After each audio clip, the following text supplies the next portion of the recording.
The limo door closed with a soft thud. Ava stepped onto the curb, her tailored pantsuit blending into the shadows as cameras flashed for sequined gowns ahead. Laughter and champagne flutes clinked around her, but no one turned to look. A security guard, Mark noticed her lingering and strode over, his radio crackling. "This area's restricted," he said, blocking her path. Ava met his gaze evenly. "I'm here for the gala." Mark smirked, scanning her from head to toe. "Invitation?" She paused, then pulled out her phone. "Cancel my speech. Security won't let me in." Mark's brows furrowed as he crossed his arms, his stance widening to block Ava completely. "This isn't a place for kids," he said sharply, his voice tinged with irritation. His eyes flicked over her pantsuit, searching for something to confirm his assumption. Ava didn't flinch. "I'm here for the event," she said calmly, her tone steady but firm. Mark scoffed, shaking his head. "You need credentials to get in here. You can't just walk up and expect—" "I don't need to explain myself," Ava interrupted softly, her gaze unwavering. Her calmness only seemed to unsettle him further. Mark's jaw tightened. "Credentials," he demanded, holding out a hand. "Strict protocols." Ava pulled out her ID, but he barely glanced at it. "This says nothing about the gala," he snapped, though the card clearly listed her as CEO. Ava's voice stayed steady. "Check your list." Mark hesitated, his fingers twitching toward his clipboard. For a split second, doubt flickered in his eyes. What if she's right? But he smothered it with a scoff. "List's final, no exceptions." Nearby, a guest raised their phone discreetly. Ava noticed but said nothing, her silence louder than his bluster. Nearby guests glanced briefly at Ava, their eyes flickering with curiosity before turning away. A woman in a sequined gown leaned toward her companion, whispering nervously, "Should we say something?" Her companion shook his head, his voice low but firm. "It's not our business." The silence around Ava grew heavier, amplified by the murmurs of indifference. Mark stood rigid, his authority unchecked, emboldened by the lack of intervention. Ava's calm gaze swept across the crowd, her composure unshaken. The weight of their complicity hung in the air, louder than any words they might have spoken. Mark's smirk widened as he crossed his arms, leaning slightly forward. "You're wasting your time," he said, his voice dripping with arrogance. "This isn't the kind of place you just walk into." Ava's hands rested lightly at her sides, her posture unshaken. She met his gaze evenly and repeated, calm but firm, "I'm here for the event." Mark scoffed, shaking his head. "You don't look like someone who belongs here." His words hung in the air, heavy with assumption. Ava didn't react visibly, her silence cutting deeper than any rebuttal could. Mark shifted uncomfortably but refused to back down. Ava stepped aside, her heels clicking softly against the pavement. She unlocked her phone, the screen illuminating her face as she dialed. Nearby staff exchanged glances, their expressions indifferent. Her voice was calm, but deliberate. "Cancel my speech. Security won't let me in." The words hung in the air like a challenge, cutting through the murmurs of the crowd. Mark froze, his smirk faltering as he glanced toward the staff. Their faces shifted from indifference to panic as realization dawned. Ava lowered her phone slowly, her gaze steady. The silence that followed was louder than any confrontation could have been. The air grew heavier as Ava slipped her phone into her pocket, her movements deliberate and calm. She stood silently, her gaze fixed on Mark. Mark shifted on his feet, the weight of her silence pressing against him.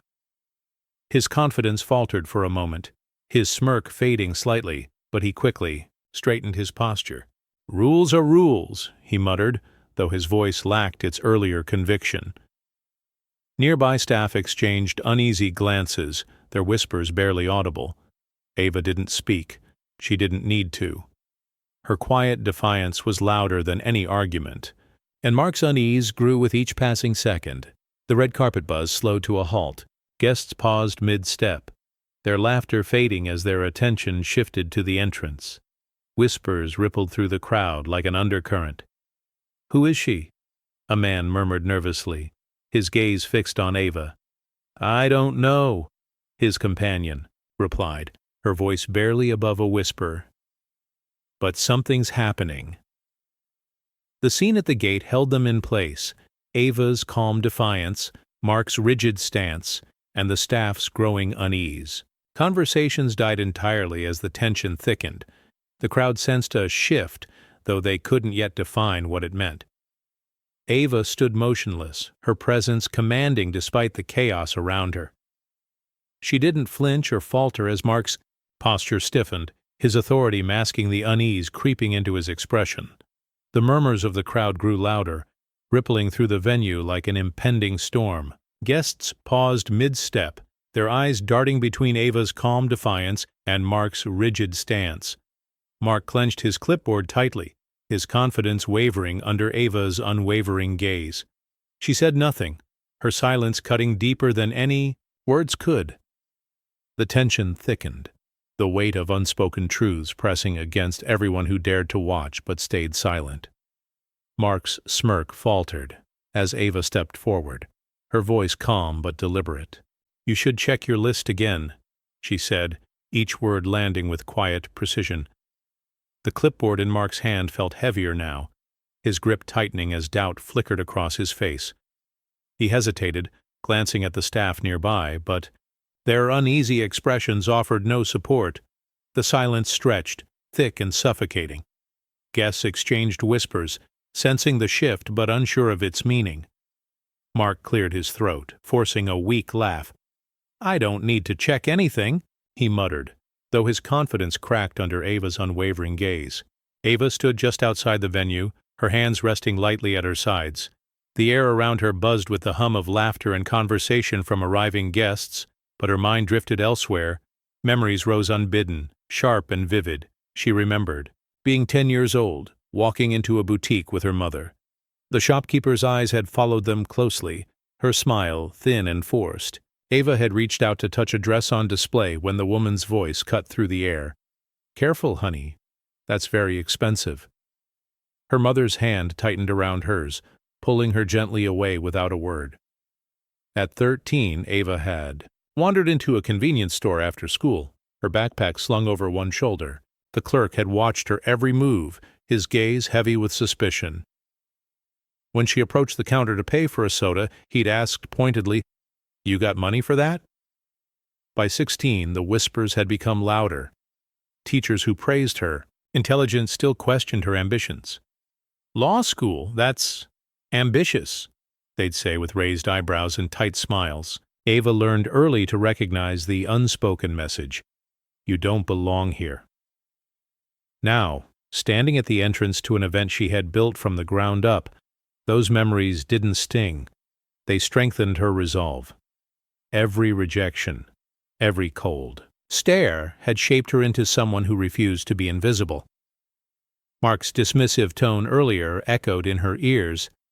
This isn't a place for kids. He thought he held power over her, but Ava knew better. She wasn't here to argue with him. She was here to reclaim spaces like this, not just for herself but for everyone who had ever been made to feel small. The memory of being dismissed was as sharp as ever. Ava had been 15, sitting in a crowded classroom during career day. She raised her hand confidently when the speaker, a local business owner, asked what the students wanted to do when they grew up. "Start my own nonprofit," Ava said, clearly, her voice unwavering. The speaker paused, his smile faltering slightly before he chuckled softly. "That's ambitious," he said, his tone patronizing. "But maybe focus on your studies first. Nonprofits take experience, connections. You're too young to understand leadership." The word stung, but Ava didn't let them show. She nodded politely, but inside, she resolved to prove him wrong. At 16, she attended her first community leadership meeting. She was the youngest person in the room by far, and the sideways glances were impossible to miss. When she raised her hand to speak about funding opportunities for youth programs, a woman interrupted, "Maybe let the adults handle this." Ava's quiet determination grew with every dismissal. She spent late nights researching grant proposals, building connections with local activists, and drafting her nonprofit's mission statement. By 17, she had launched her organization, a youth empowerment initiative aimed at breaking barriers for marginalized teens. Now, standing at the gala she had organized as CEO, Ava thought back to those moments. Mark's condescending tone earlier, "You don't look like someone who belongs here," was nothing new. She had heard it all before. Too young, too ambitious. But Ava knew better now. Leadership wasn't about age or appearances, it was about vision and resilience. And tonight, she wasn't here to defend herself. She was here to show everyone exactly what leadership looked like. Mark tightened his grip on the clipboard, his eyes narrowing as he watched Ava. She stood calmly, her posture straight, her gaze steady. But to him, she didn't fit. She didn't look like the type of person who belonged here. Young, understated, and black. His thoughts churned as he tried to categorize her. Entitled teens, he thought bitterly, always trying to sneak into places. They don't belong, he scoffed quietly and turned to his coworker near the entrance. They always think they can pull something, Mark muttered under his breath, gesturing subtly toward Ava. His coworker hesitated but said nothing, his silence, complicit in Mark's assumptions. Mark's confidence grew as he convinced himself he was doing the right thing. He wasn't being unfair. He was following protocol. Strict rules, he thought, repeating the phrase like a mantra. But deep down, a flicker of unease stirred within him. Ava's calmness unsettled him. She wasn't reacting the way he expected. When Ava handed over her ID card, Mark barely glanced at it before dismissing it entirely. "This doesn't prove anything," he said sharply, his tone laced with irritation. He felt a need to assert control, to remind her who held the authority here. Ava didn't flinch or argue. She simply waited, her silence cutting deeper than any confrontation could have. Mark shifted uncomfortably but masked it with arrogance, refusing to let doubt creep in. Nearby staff exchanged glances, their unease growing as they watched the interaction unfold. But no one stepped forward, not yet. The event coordinator arrived in a rush, their clipboard clutched tightly to their chest. Their eyes darted between Mark and Ava, the tension at the entrance impossible to ignore. "What's going on here?" they asked, their voice trembling slightly. Mark turned to them, his expression smug. "She doesn't have credentials," he said firmly, gesturing toward Ava. "I told her she can't come in." The coordinator's brow furrowed as they glanced at Ava, who stood calm and composed. "Name?" they asked softly. "Ava Johnson," she replied evenly, her voice carrying just enough weight to make the coordinator pause. The clipboard slipped slightly in their grasp as the name registered. Their face paled. "Ms. Johnson, the CEO is on the list," they stammered, flipping through pages frantically to confirm what they already knew.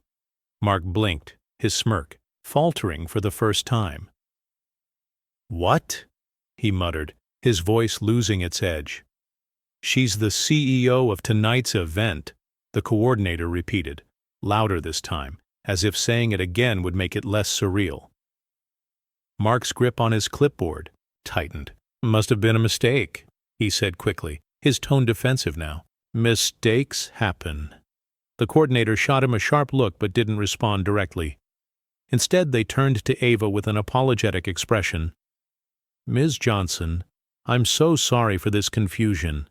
Ava didn't respond immediately. She simply nodded once, her calm demeanor unshaken despite the chaos around her. Mark stood frozen, his confidence cracking as whispers began to ripple through the nearby crowd. A guest standing nearby raised their phone discreetly, angling it to capture the unfolding scene. The tension at the entrance was palpable.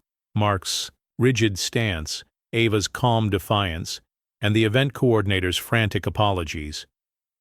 The video began recording just as Mark muttered defensively, "Mistakes happen." The words hung in the air, heavy with dismissal. Ava didn't flinch or respond. Her silence spoke louder than any rebuttal could. The guest typed quickly beneath the clip, "Who decides who belongs?" With a single tap, the video uploaded to social media. Within minutes, notifications began flooding in. Likes, shares, and comments piling up faster than anyone could keep track. Nearby, whispers rippled through the crowd. "She's the CEO?" one man murmured incredulously to his companion. "I didn't realize," his companion replied nervously, glancing at Ava with newfound awareness. Mark shifted uncomfortably as he noticed the growing attention on him. His earlier confidence had evaporated entirely, replaced by a gnawing unease he couldn't shake. He glanced toward the coordinator for support, but they were busy apologizing profusely to Ava and avoiding his gaze altogether. The guest who had filmed the interaction watched as comments flooded beneath their post. "This is why we need change. Unbelievable. Racism has no place here." The caption, "Who decides who belongs?" struck a chord, igniting conversations far beyond the venue's walls. Ava remained composed amidst the chaos, her quiet dignity exposing everything, without needing to say a word. Mark's authority crumbled further with every passing second, his discomfort visible in the way he adjusted his stance and avoided eye contact with the crowd. The video was gaining traction quickly, but Ava didn't react visibly. She simply waited, her silence carrying more power than any argument could. The murmurs grew louder, rippling through the crowd like an undercurrent. Guests exchanged uneasy glances, their conversations dying as they watched the scene unfold at the entrance. Mark stood stiffly, his clipboard clutched tightly in his hands, his authority unraveling with each passing moment. A woman in a sequined gown leaned toward her companion, whispering nervously, "Should we step in?" Her voice was barely audible over the hum of tension. Her companion shook his head quickly, his tone low but firm. "It's not our place." He turned away, focusing on the red carpet ahead as though pretending not to see would absolve him of responsibility. The silence around Ava grew heavier, amplified by the whispers of indifference. No one intervened. No one called out Mark's actions or questioned his authority. Their complicity hung in the air, suffocating and undeniable. Mark adjusted his stance, clearing his throat as he tried to regain control. "Let's move along," he muttered to no one in particular, his voice cracking slightly under the weight of the crowd's stares. Nearby staff exchanged nervous glances but said nothing. The event coordinator avoided looking directly at Mark, their focus entirely on Ava as they continued apologizing profusely. Ava remained composed amidst the chaos. Her gaze swept across the crowd briefly before returning to Mark, her calm defiance, cutting deeper than any confrontation could have. She didn't raise her voice. She didn't need to. Her silence spoke volumes, exposing not just Mark's arrogance but the complicity of everyone who chose to look away. The whispers continued, growing louder as more guests paused to watch, their discomfort evident but unspoken. Ava stood still, her posture unshaken despite the growing tension around her. The event coordinator's apologies poured out in a frantic stream, but Ava didn't respond. Her silence wasn't passive.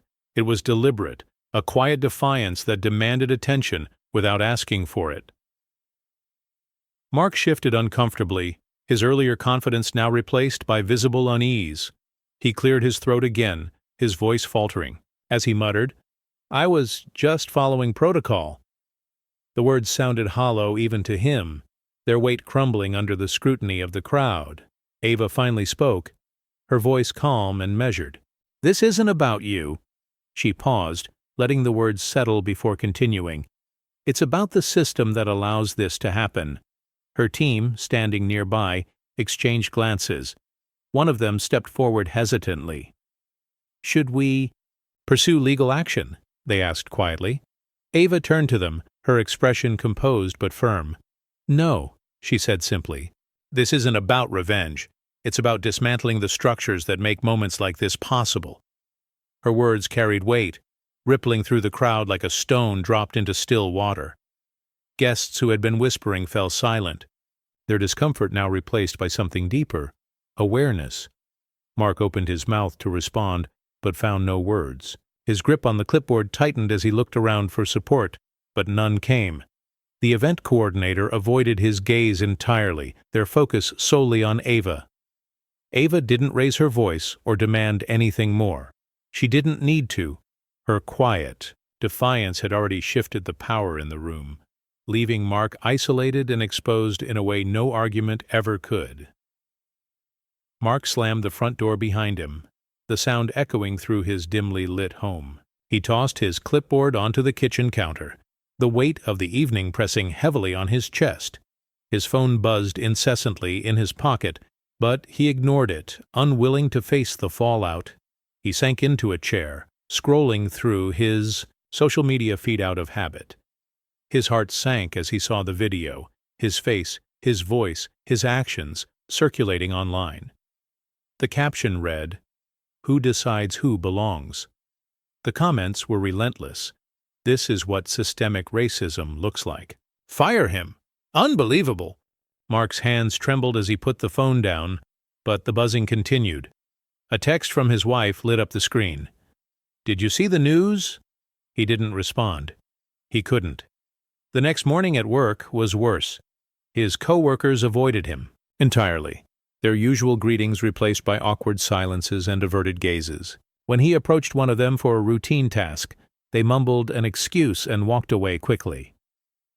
By lunchtime, Mark sat alone in the break room, his sandwich untouched. He overheard whispers from the hallway. "Did you see the video?" "Yeah, it's bad." The words stung more than he expected. That evening another text came through, this time from his daughter. "Dad, we need to talk." He stared at the message for a long time but didn't reply. The isolation was suffocating now, but Mark clung stubbornly to denial, convincing himself that this would all blow over soon. But deep down, he knew better.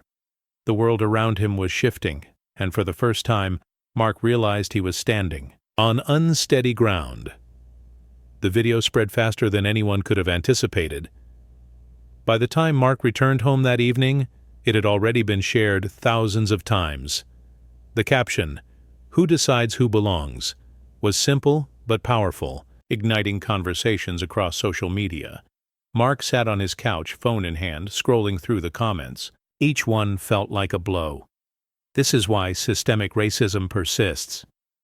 How many times has this happened to people who didn't have the power to fight back? Accountability starts here. He clicked on the video reluctantly, watching himself dismiss Ava with a smirk and muttering, "Mistakes happen." Seeing it from the outside made it worse. The arrogance in his tone, the way he clutched his clipboard as if it were a shield. It was all laid bare for the world to see. Meanwhile, Ava's calm demeanor in the video became a symbol of quiet strength. Hashtags, like hashtag "Who belongs" and hashtag "Leadership for All" began trending globally. People shared their own stories of exclusion and discrimination, amplifying the conversation far beyond the confines of the gala. News outlets picked up the story. Within hours, clips of Ava standing silently as Mark fumbled for excuses played on repeat, alongside headlines like, "CEO denied entry to her own event sparks national debate on systemic racism." Mark's phone buzzed endlessly, calls from unknown numbers, texts he didn't want to read. His inbox was flooded with messages he couldn't bring himself to open. The world was watching now, and there was no escaping it. For Ava, the video wasn't just about her, it was about everyone who had ever been told they didn't belong, and for Mark, it was the beginning of an unraveling he couldn't stop. The narrative quickly shifted from Mark's actions to something far bigger, the system that had enabled them. News outlets dissected the incident, pointing out how spaces, like the gala, often thrived on exclusion disguised as professionalism. Editorials asked hard questions. How many others have been turned away without the power to fight back? Institutions began to feel the pressure. Statements were released, promising reforms and inclusivity initiatives. The event venue issued an apology, claiming they would review protocols, but the public wasn't satisfied with vague promises anymore. The hashtags #WhoBelongs and #LeadershipForAll continued to trend, amplifying calls for accountability. Mark's unraveling deepened as the spotlight shifted away from him. He was no longer just a man who made a mistake. He was now a symbol of systemic failure. His coworkers avoided him entirely, their silence louder than any confrontation could have been. Even his boss stopped acknowledging him, leaving Mark isolated, in an office that felt colder every day. Meanwhile, Ava's nonprofit gained momentum. She held a press conference addressing the incident, her voice calm but resolute. This isn't about one person. It's about dismantling the structures that make moments like this possible. Her words resonated deeply, sparking conversations. In boardrooms, classrooms, and community centers alike, Mark watched the press conference from his living room, the sound of Ava's voice cutting through his growing despair. For the first time, he felt the weight of what he had done, not just to Ava, but to everyone who had ever been made to feel invisible. The system was on trial now, and Mark was just one piece of a much larger puzzle. But for him, the consequences were undeniable and inescapable. The press conference room buzzed with a palpable tension. Rows of chairs filled with reporters, activists, and community leaders, their voices blending into a low hum. Cameras lined the back wall, their lenses trained on the podium where Ava was about to speak. She stepped forward, her movements deliberate, her expression calm. The murmurs quieted as all eyes turned to her. The weight of anticipation hung heavy, in the air. Everyone knew this wasn't just another speech. It was a moment that could shift conversations far beyond this room. Ava adjusted the microphone slightly, her fingers steady despite the pressure. The silence deepened, the crowd leaning forward instinctively, sensing the gravity of what was about to unfold. Mark sat in the back corner of the room, his posture rigid and his gaze fixed on the floor. He had been summoned by his employer to witness the press conference, a decision meant to remind him of the consequences of his actions. The room's energy felt suffocating to him, each glance in his direction amplifying his discomfort. Ava's gaze swept across the crowd briefly before settling on the cameras. Her presence was commanding without being loud. She didn't need theatrics to hold their attention. She took a deep breath and began speaking, her voice clear and steady. Her first words landed softly but carried immense weight. Leadership isn't about power, it's about responsibility. The room seemed to hold its breath as her words sank in. Mark shifted uncomfortably in his seat, his hands gripping the armrests tightly. The camera zoomed in on Ava's face, capturing every nuance of her calm yet resolute demeanor. Ava's voice broke through the silence, steady and deliberate. "Leadership isn't a title," she began, her gaze sweeping across the room. "It's making sure no one else feels invisible." The words landed heavily, rippling through the crowd like an unspoken truth finally voiced. For a moment, there was silence. Then applause erupted, filling the space with a mix of approval and reflection. Mark sat frozen in the back corner, his hands gripping the edge of his chair. The applause felt deafening to him, each clap a reminder of his failure. He glanced around nervously, but the crowd's attention was fixed entirely on Ava. She continued, her tone calm but resolute. "For too long, spaces like this have thrived on exclusion, on deciding who belongs and who doesn't, based on assumptions." Her words weren't loud, but they carried enough weight to make even those who had looked away earlier shift uncomfortably in their seats. Mark's chest tightened as he replayed his own words in his head. "This isn't a place for kids." He had said it so casually, so confidently, never imagining it would echo back at him like this. Ava paused briefly, letting the room settle before delivering her final point. "True leadership isn't about power, it's about responsibility. It's about creating spaces where everyone has a seat at the table."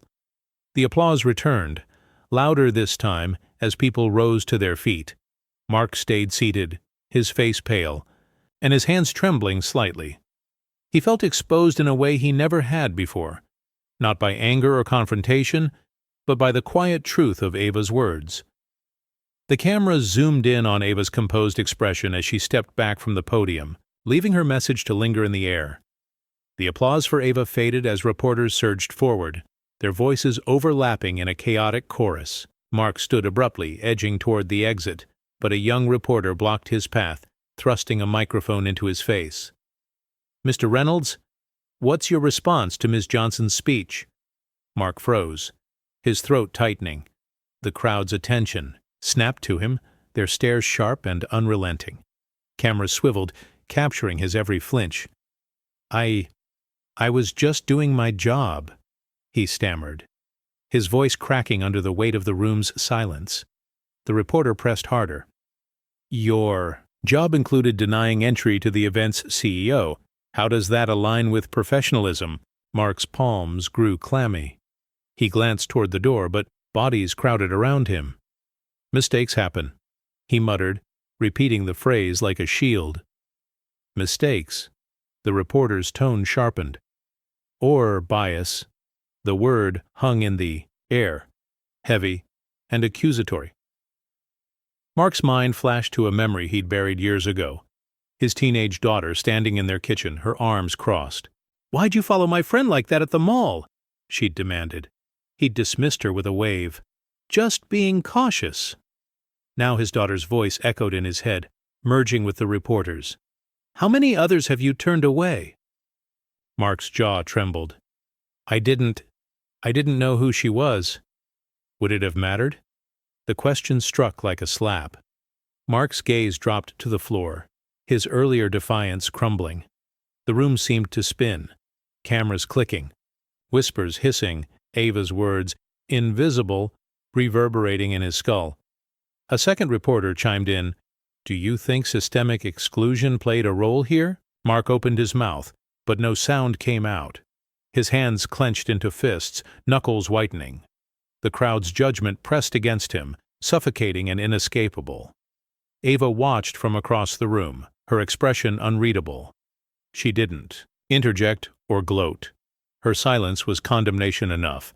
The first reporter leaned closer. "Any regrets?" Mark's voice broke. I didn't mean—" But the crowd had already turned away, their interest shifting as Ava exited the podium. Mark stood alone, the mic withdrawn, the cameras pivoting. He stumbled out of the room, the echo of his own excuses chasing him down the hallway. Mark sat alone in his kitchen, the faint hum of the refrigerator the only sound breaking the silence. His phone buzzed on the counter, a text notification lighting up the screen. "Dad, we need to talk." It was from his daughter, Emily. He stared at it for a long time but didn't respond. The memory came back unbidden, sharp and vivid. Emily had been 16, standing in their kitchen with her arms crossed, her face a mix of frustration and disappointment. "Why'd you follow my friend around the mall like that?" she had asked, her voice trembling with restrained anger. Mark had waved her off dismissively. "I was just being cautious," he'd said, not bothering to explain further. "She wasn't doing anything wrong," Emily had protested. "You made her feel like she didn't belong." Mark had shrugged, brushing past her to grab a cup of coffee. "You don't understand," he'd muttered. "It's not personal, it's just how things are." Now, sitting in his empty kitchen years later, those words haunted him. "It's just how things are." He realized how hollow they sounded, how easily he had justified his actions without considering their impact. The viral video of Ava played on his phone screen again, her calm defiance contrasting sharply with his own arrogance. Her words echoed in his mind. "Leadership isn't about power, it's about creating spaces where no one feels invisible." Emily's voice merged with Ava's in his head. "You made her feel like she didn't belong." Mark picked up his phone and opened Emily's text again. His fingers hovered over the keyboard, but he couldn't bring himself to type a response. The weight of regret was suffocating now, heavier than he'd ever imagined. He set the phone down and stared at the wall, the silence around him louder than any confrontation could have been. The room buzzed with energy as Ava returned to the podium, the applause from her earlier speech still lingering in the air. This time her tone shifted. Not just reflective, but resolute. "We've seen what exclusion looks like," she began, her voice steady but commanding. "Now it's time to reclaim spaces that were never meant to shut people out." Behind her, a large screen lit up with blueprints and concept designs. They weren't just plans for events, they were visions for transformation. The crowd leaned forward as Ava gestured toward the screen. "This is Reclaim the Space," she announced, "an initiative to partner with marginalized youth to redesign elitist venues into places of inclusion and belonging." The audience erupted into cheers, but Ava raised a hand gently, quieting them. "This isn't just about changing buildings, it's about changing mindsets," she continued. "It's about ensuring no one has to wonder if they belong." Mark watched from the back of the room, his heart sinking further with each word. The blueprints on the screen felt like a direct challenge to everything he had upheld without question. Protocols, rules, assumptions. Ava gestured toward a group of young people seated in the front row. "These are our partners," she said with a smile. "Artists, designers, and leaders who know what it feels like to be excluded and who are ready to change that for future generations." The teens stood and waved shyly as the crowd cheered again. Mark's gaze dropped to the floor. He couldn't bring himself to look at them. As Ava wrapped up her announcement, she delivered one final line that struck like a hammer. "We're not just reclaiming spaces, we're redesigning futures." The crowd rose to their feet in applause, but Mark remained seated, frozen in place. The weight of his complicity pressed down on him harder than ever as he realized he'd been part of the very system Ava was dismantling. Mark sat stiffly at his desk, the office unusually quiet. The whispers that had followed him for days now felt louder than ever, even though no one dared to speak directly to him. His co-workers avoided eye contact, their conversations halting whenever he entered the room. The door to his manager's office opened, and Mark's boss stepped out, holding a single sheet of paper. Their expression was unreadable, but the tension in their posture spoke volumes. They walked toward Mark slowly, the sound of their footsteps echoing through the room. "Mark," they said flatly, handing him the letter. Mark stared at the paper, in his hands. The words blurred momentarily before coming into focus. "Termination of employment." "This is," Mark began, his voice cracking. He looked up at his boss, searching for some semblance of understanding or sympathy. "This is because of the video." His boss didn't flinch. "It's because of your actions," they replied coldly. "The video simply exposed them." Mark opened his mouth to argue but found no words. He glanced around the office, hoping for support from his co-workers, but they kept their heads down, their silence deafening. "I've worked here for years," Mark said weakly, his voice barely audible now. "I was just following protocol." His boss sighed and shook their heads. "Protocol doesn't excuse discrimination." They turned and walked away without another word, leaving Mark alone at his desk. Mark sat frozen, staring at the letter in his hands as the reality sank in. The weight of his choices collapsed inward, suffocating him with regret and shame. He glanced toward the break room, where laughter echoed faintly, life going on without him. For the first time, Mark felt truly invisible. The video of Ava's calm, defiance continued to spread, reaching corners of the internet far beyond the gala. The hashtag Reclaim, the space trends globally within hours, igniting conversations about systemic exclusion and the quiet resilience of those who had been turned away for far too long. Teens began sharing their own stories online. A young black girl posted a photo of herself outside a boutique with the caption, "Followed around the store and told I couldn't afford it. #Reclaim the space." Another shared a video of being denied entry to a private club despite having an invitation. "They said I didn't look like I belonged. #Reclaim the space." Ava's press conference clip became a rallying cry. Her words, "Leadership isn't about power, it's about creating spaces where no one feels invisible," were quoted in posts, printed on signs, and even turned into artwork. Social media flooded with images of people reclaiming spaces that had once excluded them, from luxury stores to elite events. Mark watched it all unfold from his couch, his phone buzzing endlessly with notifications he couldn't bring himself to open. The hashtags, the stories, the momentum, it was overwhelming. He scrolled through post after post, each one a mirror reflecting his own actions back at him. One comment under Ava's video struck him particularly hard. How many more Marks are out there? It's not just about him, it's about the system that lets this happen. For Ava, the movement wasn't about Mark. It was about dismantling the structures that allowed people like him to thrive unchecked. Her nonprofit's website crashed under the weight of donations and volunteer sign-ups as people rallied behind her mission to redesign elitist spaces into inclusive ones. Mark set his phone down and stared at the wall, his isolation deepening as the world moved forward without him. The movement had grown beyond one incident. It was now a force he couldn't stop or ignore. Ava walked through the transformed gala venue, her steps slow and deliberate. The space felt entirely different now, not just in appearance but in energy. The walls, once adorned with generic luxury decor, now displayed vibrant art created by marginalized youth. Each piece told a story of resilience, hope, and belonging. She paused in front of a painting, a young black girl standing outside a boutique, her hand tightly gripping her mother's as a closed sign hung in the window. The brushstrokes were raw, the emotion palpable. Ava's chest tightened as she thought of her own childhood, moments like this etched into her memory.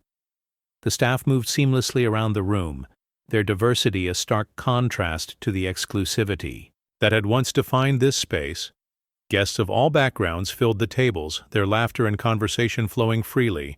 Ava smiled faintly as she watched a young boy tug at his father's sleeve, pointing excitedly at one of the paintings. At the entrance, a new sign gleamed under soft lights. "This space belongs to everyone." Ava ran her fingers lightly over the edge of the plaque, her mind drifting back to the night Mark had blocked her from entering. That moment felt distant now, overshadowed by what this space had become. Her team approached her with updates about the event's success, record-breaking attendance, donations pouring in for #Reclaim the Space initiatives, but Ava barely heard them. Her focus was on the people filling the room, each one a testament to what could happen when spaces were reclaimed and reimagined. As she stood near the entrance, Ava thought of her younger self, the girl who had been told she didn't belong and felt a quiet sense of pride. This wasn't just about one event or one movement. It was about creating a legacy that would outlast her. "This is just the beginning," she murmured to herself before stepping back into the bustling room. Mark sat slumped on his couch, the glow of his laptop casting harsh shadows across his face. The job postings on the screen blurred together as he scrolled aimlessly. Each listing seemed to mock him. Inclusivity training required. Commitment to diversity and equity a must. He clicked on one out of habit, but his stomach churned as he read the qualifications. He knew he wouldn't get a call back. The world had moved forward, leaving him behind. His phone buzzed on the coffee table, breaking the silence. Another text from Emily. "Dad, we need to talk." He stared at it for a long moment before swiping it away. He couldn't face her. Not now. Not after everything. Mark leaned back, rubbing his temples as memories of the past weeks flooded in. The press conference, Ava's speech, the viral video, each moment had chipped away at the image he'd built of himself. He had always thought of himself as someone who followed rules, someone who did his job well. But now, that image was shattered, replaced by a man who had become a symbol of exclusion and bias. He opened social media out of habit, scrolling through posts tagged with #Reclaim the Space. The stories poured in, people sharing their experiences of being turned away, dismissed, made to feel invisible. Each post felt like a personal indictment. One comment under Ava's video caught his eye.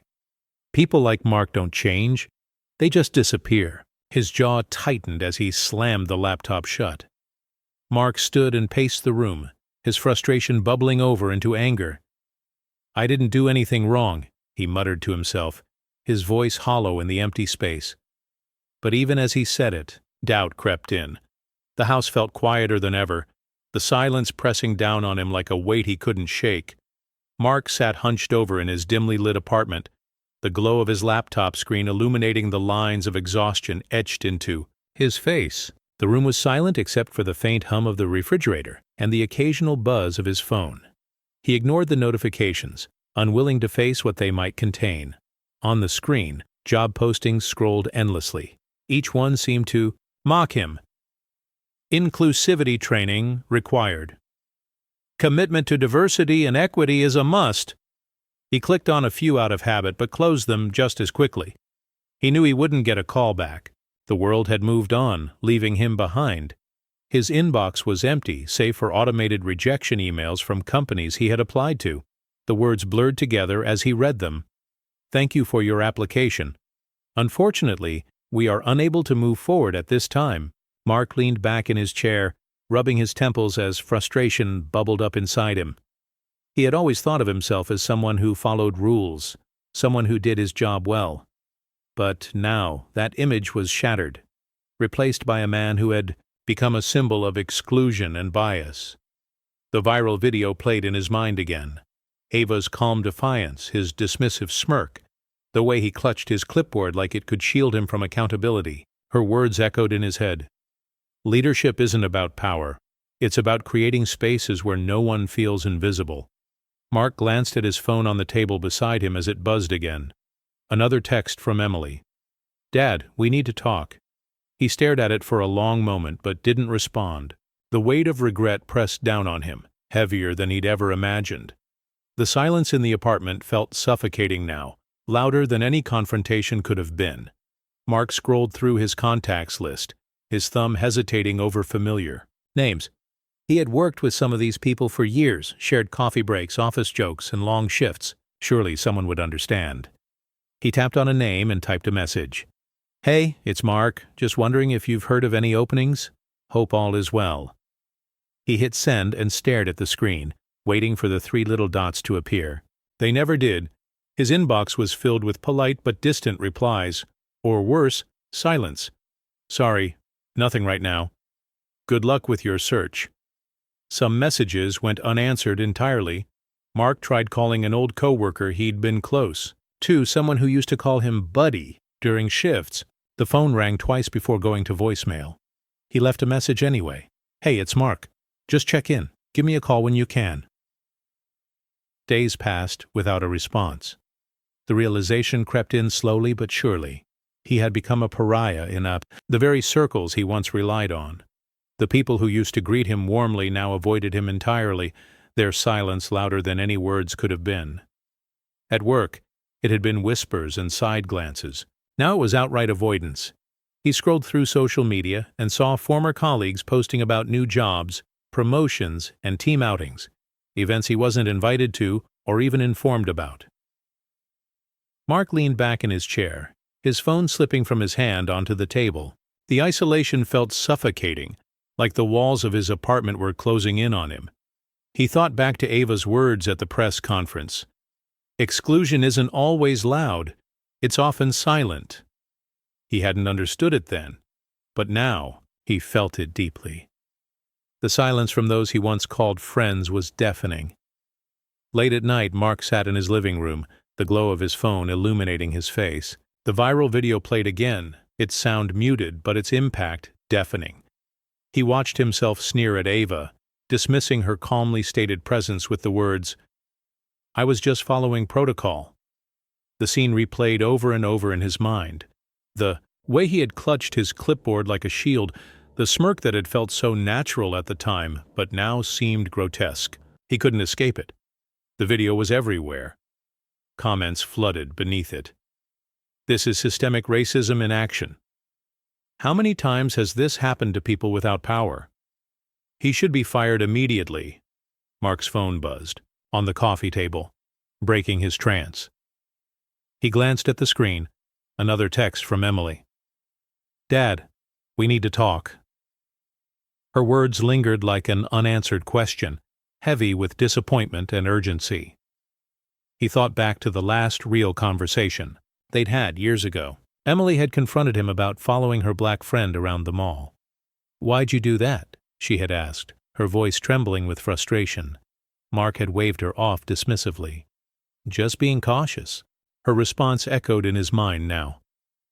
"You made her feel like she didn't belong." Mark rubbed his temples as regret clawed at him. He had dismissed her concerns so easily back then, convinced that he was doing the right thing. But now, faced with the consequences of his actions, he couldn't ignore what he had done, not just to Ava, but to countless others who had been made to feel invisible because of people like him.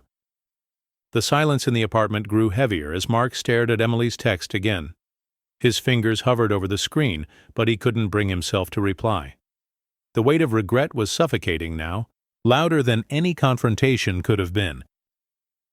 Ava walked through the transformed gala venue, her heels clicking softly against the polished floor. The space was unrecognizable from what it had been just months ago.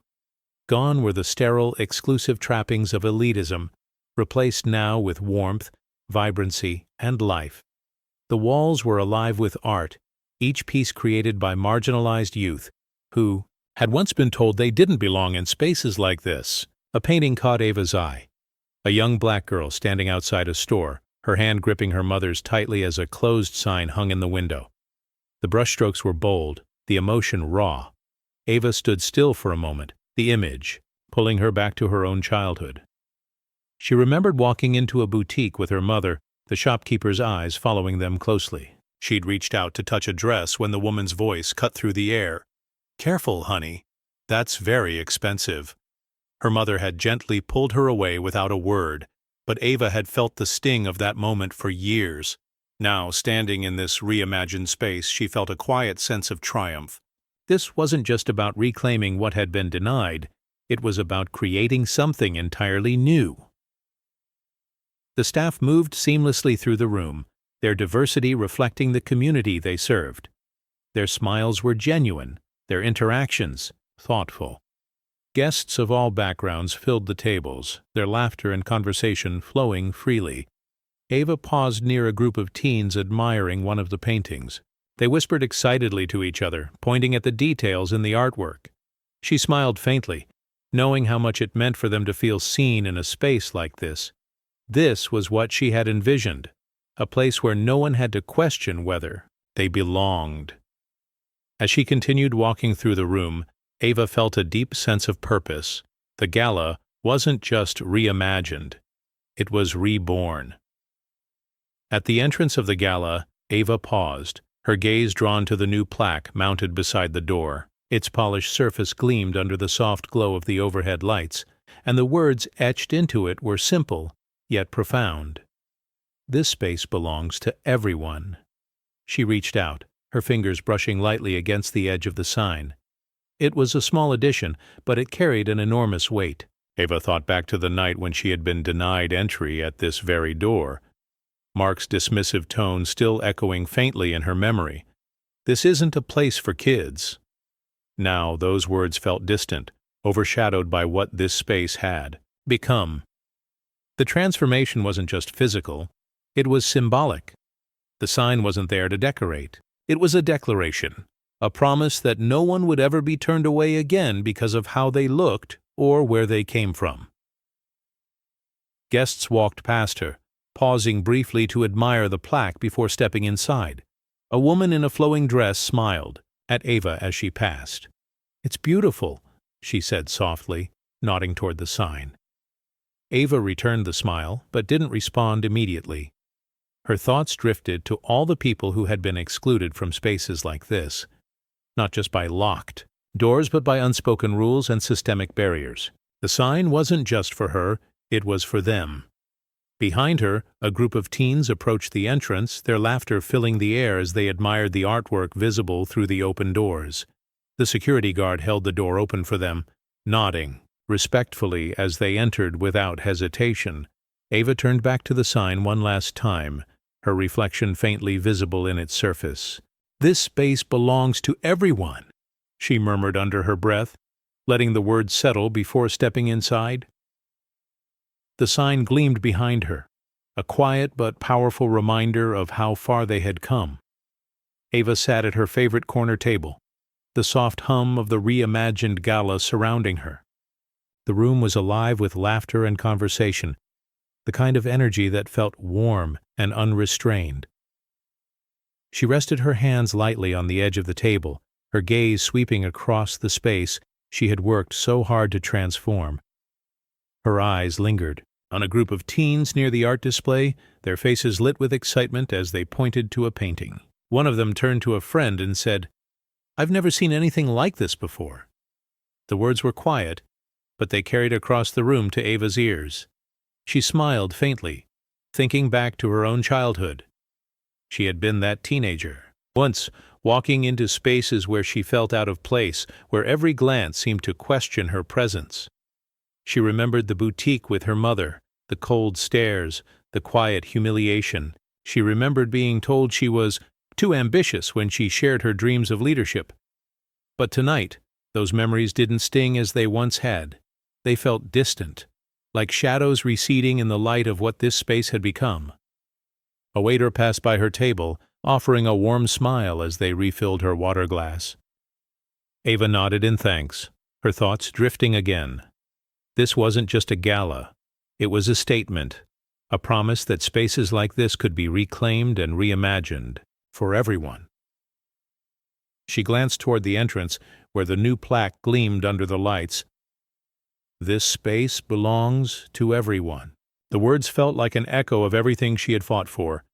Ava leaned back slightly in her chair, exhaling slowly. For a moment, she allowed herself to simply feel the weight of it all, the struggles, the triumphs, and the quiet pride that came from knowing how far they had come. Her gaze returned to the room, watching as it buzzed with life and purpose. She smiled again, this time with a quiet certainty. They were only just beginning. Ava stood near the entrance, her gaze fixed on the plaque that read, "This space belongs to everyone." The words felt like a promise, not just to herself, but to the countless others who had been turned away, dismissed, or made to feel invisible. She thought back to the moment Mark had blocked her from entering, his smirk unwavering as he said, "This isn't a place for kids." She had felt the weight of his words then, not just as an insult, but as a reflection of a system that thrived on exclusion. Now, standing here, she felt none of that weight, only pride in what this space had become. The gala buzzed behind her, filled with laughter and conversation. Guests of all backgrounds mingled freely, their joy unrestrained. Ava's team moved seamlessly through the room, their diversity a testament to the changes she had fought for. Her thoughts drifted to her younger self, the girl who had walked into stores with her mother only to be followed by suspicious eyes, the teenager who had been told she was too young to lead. Those moments had shaped her resolve, but they no longer defined her. Ava turned back toward the room and watched as a group of teens admired the artwork on the walls. Their excitement was palpable, their presence unchallenged. She smiled faintly, knowing how much it meant for them to feel welcome here. She stepped forward slowly, her heels clicking softly against the polished floor. Her gaze swept across the room one last time before she whispered under her breath, "Change doesn't happen overnight, but they'll never lock us out again." The words lingered in the air like an echo as Ava walked back into the bustling room. Behind her, the plaque gleamed under the lights, a quiet reminder of how far they had come and how much further they could go. The gala was nearing its peak, the room alive with laughter, conversation, and the hum of possibility. At the entrance, a young security guard stood tall, his posture relaxed but alert. His uniform was crisp, his demeanor welcoming, not rigid or dismissive like the one who had stood here months ago. A group of black teens approached the door, their excitement evident as they pointed toward the vibrant artwork visible inside. They whispered to each other, their voices filled with awe and curiosity. The guard stepped forward and held the door open for them, his movements deliberate yet unassuming. "Enjoy the evening," he said warmly, nodding respectfully as they walked inside without hesitation. The teens smiled back at him, their laughter spilling into the venue as they entered. The interaction was simple, no questions asked, No assumptions made, but it carried immense weight. It was everything Ava had envisioned when she fought to reclaim spaces like this. From across the room, Ava noticed the exchange and paused. Her gaze lingered on the guard's quiet gesture, a small but powerful act that signified progress. She thought of Mark's rigid posture that night, his smirk as he blocked her path with words like protocol and rules. This moment felt like an antidote to that memory. She approached the entrance slowly, her heels clicking softly against the polished floor. The guard noticed her and straightened slightly, his expression shifting to one of recognition and respect. "Ms. Johnson," he said with a polite nod. Ava smiled faintly but didn't respond immediately. Instead, she glanced at the plaque mounted beside the door. "This space belongs to everyone." Her fingers brushed lightly against its edge, letting its significance settle in her mind. "Thank you," she said finally, her voice quiet but sincere. The guard nodded again as Ava stepped back into the bustling room. Behind her, the door remained open, a simple yet profound reminder of what had changed.